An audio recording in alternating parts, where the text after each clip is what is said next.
So we'll touch back on the relationship between an algebraic equation and its graph.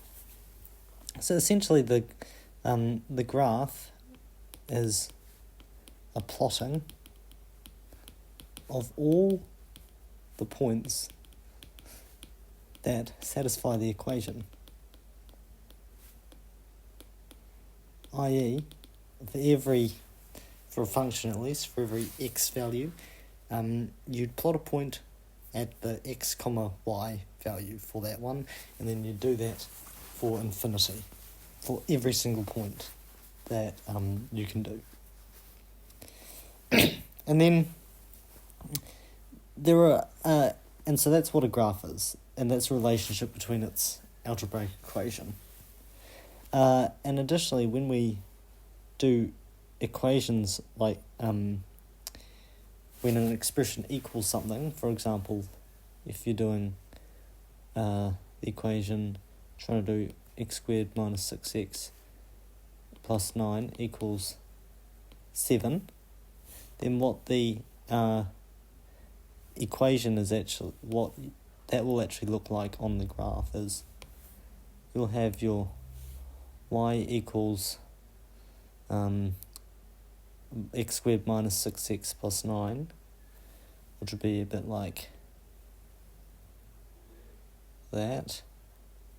And then the solutions for that will be, when this line is equal to 7, that x, and then that x would be your solutions to the equation. And the special case for the solutions when it's 0 is called the roots. And notice how in this case you've got two solutions. And we could also perhaps do something like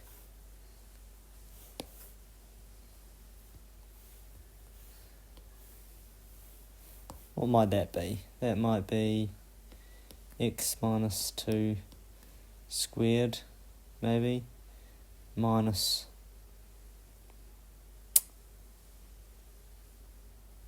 3, x squared minus 4x plus 4 minus 3, so that's plus 1.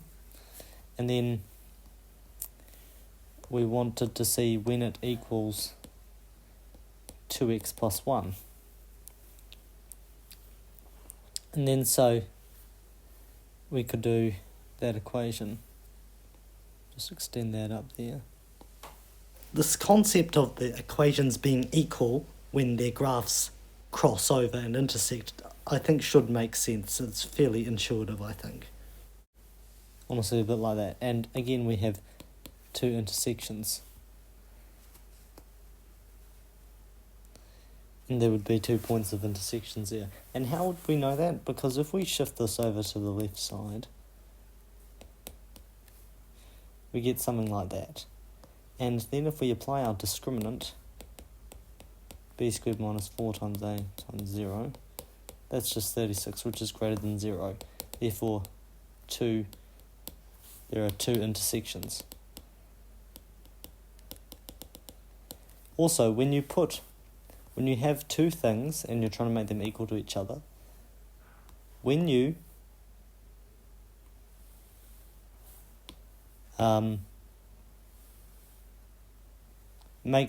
put everything to one side, then you plot that graph, the solutions, the points of intersection, at least the x values of the points of intersection will be the roots of that rearranged equation. So for example here, if we did 6x, x squared minus 6x, that would be x and x minus 6. So it'd look something a bit more like that, and then your solutions would be at 6, 0, and then 0, 0, because those are the solutions there. And that quadratic will cross the x-axis twice because the discriminant is greater than 0. And so that's why the discriminant from the quadratic topic is still very important. Now, what if instead we had different cases? What might one solution be? Something called a tangent, right? So what if we had like x squared minus 3x plus 9? I don't know what really it would look like. That would probably be all above the y-axis. We don't really want no solution one, so we'll do this.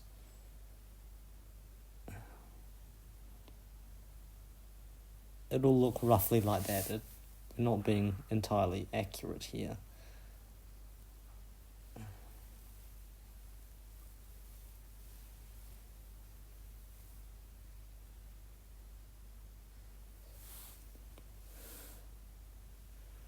And then we had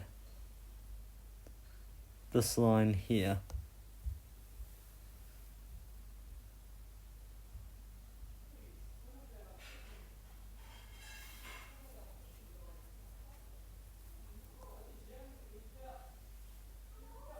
So yeah, that would be a tangent, right? And allow me to just think of something that would probably work.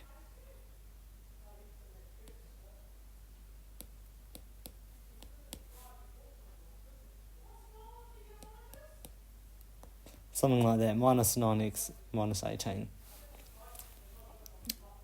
And if we were to rearrange this to one side, we could prove that they're tangent, because then we would end up with this equals 0. Then if we do our discriminant, 6 squared minus 4 times 1 times 9 equals 36 minus 36 equals 0. Therefore, only one intersection.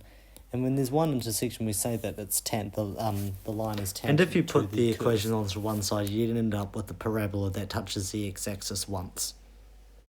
And obviously, if we did something more like this, the lines will never intersect. And so if you combine them, you'd get a discriminant with a value less than 0. Subtracted, you put those equations on the same side, you'd get a parabola that doesn't cross the x-axis.